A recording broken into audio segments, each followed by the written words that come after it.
Why most psychiatric medicines aren't addictive? Will this medication change my loved one? Will they get addicted? As clinicians at Cadabams Hospitals, we hear these questions every single day. It's a valid, essential concern. But there's a massive difference between taking medications to restore brain health and developing a dependency. Today, let's clear the air on how we manage, monitor, and ensure safety in psychiatric treatment. First, let's address the elephant in the room. Why aren't most of the psychiatric medicines addictive? The answer lies in how they work. Most of the medications we prescribe is symptom-targeted. They are designed to stabilize neurochemistry, not to create a high. In fact, many of these medications have a ceiling effect. If you take more than the prescribed dose, you don't get an increased effect or an euphoric rush. You simply get the same therapeutic results, which is why we don't see drug-seeking behavior with a vast majority of our treatments. Now, I'll be completely transparent. Some medications, specifically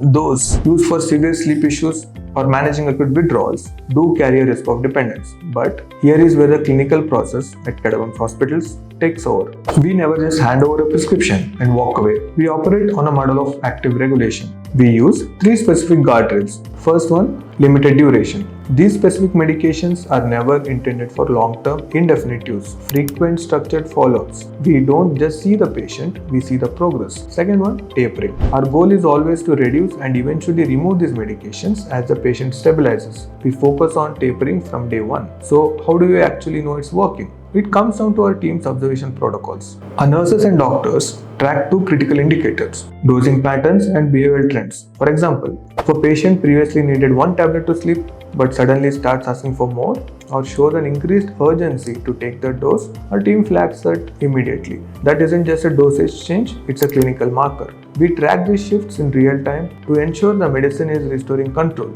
not creating a new problem. If you're worried about the family member's medications, do not keep that fear to yourself, bring it to your clinical team. Ask them, what is the plan for tapering? How are we monitoring for dependence, etc. At Cadabams Hospitals, those are the conversations we want to have. Because true recovery isn't just about managing symptoms, it's about reclaiming your life with clarity and full control. If you found this insight helpful, please share it with a family that might be struggling with these same questions. For more information on our clinical protocols, visit the link below. Stay informed, stay safe, and reach out if you need us.